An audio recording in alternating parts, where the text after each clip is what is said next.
अस्सलाम वालेकुम। चलें जी, आज मैं आपको एक ऐसी कॉन्सेप्चुअल चीज समझाने वाला हूं जो कि बहुत कम टीचर्स ही बताते हैं बच्चों को कि के सी और क्यू सी क्या चीज है।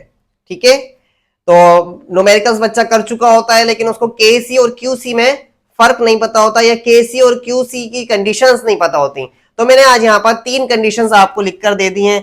Q C, K C, Q C is greater than K C, QC is less than KC और QC is equal to KC। देखें, जब QC is greater than KC हो तो क्या होता है, reaction proceeds in backward direction. ठीक है, जब QC बड़ा है ना, ग्रेटर देन का मतलब होता है बड़ा, लेस देन का मतलब होता है छोटा। ठीक है, और यहां पर नीचे इक्वल टू है। जब QC बड़ा होगा और KC छोटा होगा, कम होगा KC, तो रिएक्शन बैकवर्ड डायरेक्शन में चले जाएगा, मतलब इक्वेशन लेफ्ट हैंड साइड की तरफ जाएगी। ठीक है, बैकवर्ड डायरेक्शन मतलब लेफ्ट हैंड साइड की तरफ जाएगा। सही है, ली चैटलर प्रिंसिपल यहां पर फॉलो करा जाएगा।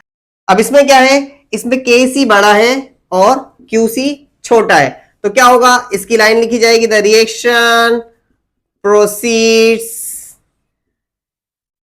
In forward direction.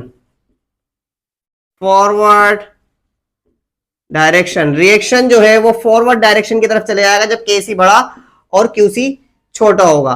तीसरी कंडीशन आती है जब दोनों इक्वल टू होंगे, दोनों बराबर होंगे, KC और QC दोनों बराबर होंगे, अप्रोक्सीमेटली बराबर होंगे। मिसाल के तौर पर अगर ये आ रही है, इसकी वैल्यू 3.9 और इसकी आ रही है 4.0, तो इसका मतलब अप्रोक्सीमेटली दोनों बराबर है, तो ये माना जाएगा कि ये रिएक्शन जो है इक्विलिब्रियम कंडीशन में है। The reaction is in equilibrium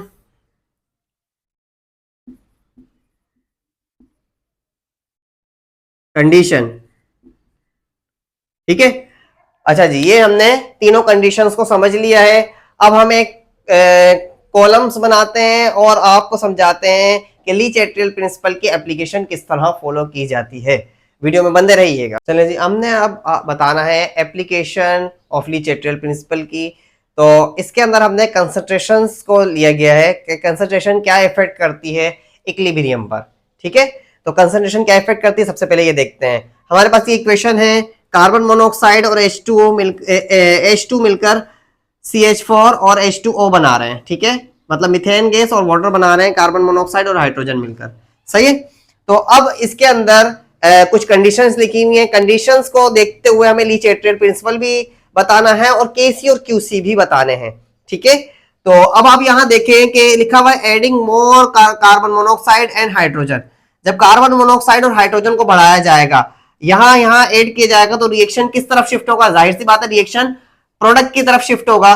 तो जब रिएक्शन प्रोडक्ट की तरफ शिफ्ट होगा तो जो हमारे पास QC है और KC है, इसके दरमियान क्या रिएक्शन होगा, जब प्रोडक्ट की तरफ जाए, फॉरवर्ड डायरेक्शन की तरफ जाए, तो इसका मतलब QC छोटा और KC बड़ा हो जाएगा। Reaction forward direction proceeds in forward direction. ठीक है, अब यहां पर क्या है, रिमूविंग सम कार्बन मोनोऑक्साइड और H2, इन दोनों को निकाल दिया जाएगा। जब दोनों को निकाला जाएगा तो रिएक्शन किस तरफ आएगा, क्योंकि इनकी कंसंट्रेशन ज्यादा हो जाएगी, तो रिएक्शन वापस पीछे की तरफ आएगा। रिएक्शन प्रोसीड होगा बैकवर्ड डायरेक्शन की तरफ, इसका मतलब QC बड़ा हो जाएगा, KC छोटा हो जाएगा, और प्रोसीड्स इन बैकवर्ड डायरेक्शन। ठीक है, तीसरी कंडीशन देख लेते हैं, एडिंग मोर CH4 और H2O। जब इन दोनों को ज्यादा ऐड कर दिया जाएगा, सही है, जब ऐड कर दिया जाएगा तो रिएक्शन मजीद और पीछे की तरफ जाएगा, है ना, ऐसा ही है ना भाई, इसको निकाल रहे हो, इसको ऐड कर रहे हो, तो रिएक्शन पीछे की तरफ जा रहा है। इसका मतलब QC बड़ा हो रहा है, KC छोटा हो रहा है, तो रिएक्शन प्रोसीड्स हो रहा है किस तरफ, बैकवर्ड डायरेक्शन की तरफ, है ना, बैकवर्ड डायरेक्शन की तरफ जा रहा है, सेम बिल्कुल। ठीक है, लास्ट कंडीशन है रिमूविंग सम CH4 और H2, इन दोनों को रिमूव किया जा रहा है, इन दोनों को निकाला जा रहा है, तो रिएक्शन क्या होगा, जो जो बनता जाएगा वो फॉरवर्ड डायरेक्शन की तरफ जाता रहेगा, है ना। तो QC जो है वो छोटा हो जाएगा और KC बड़ा हो जाएगा, रिएक्शन हमारा प्रोसीड होगा फॉरवर्ड डायरेक्शन की तरफ। तो लिख देते हैं प्रोसीड्स इन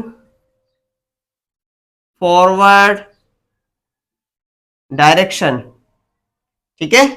तो ये हमारे पास एक ली चैटरल प्रिंसिपल की कंडीशन भी है, एप्लीकेशन भी है ली चैटरल प्रिंसिपल की, और सेकेंडली हमारे पास ये जो चीज है ये हम बता रहे हैं कि केसी बड़ा और क्यूसी छोटा कैसे होता है, और क्या होता है केसी छोटा होने से, क्या होता है क्यूसी छोटा होने से, क्या होता है जब दोनों इक्विलिब्रियम पर आ जाते हैं, ठीक है। तो इक्विलिब्रियम शिफ्ट होता है, ली चैटरल प्रिंसिपल ये कहता है कि जिस तरफ स्ट्रेस होगा उस तरफ जो है वो इक्विलिब्रियम शिफ्ट हो जाएगा, ठीक है।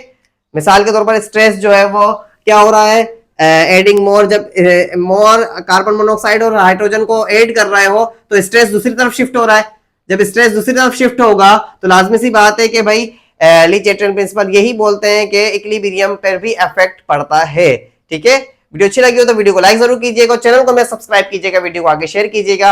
मिलते हैं अगली वीडियो में, जब तक के लिए अल्लाह हाफिज।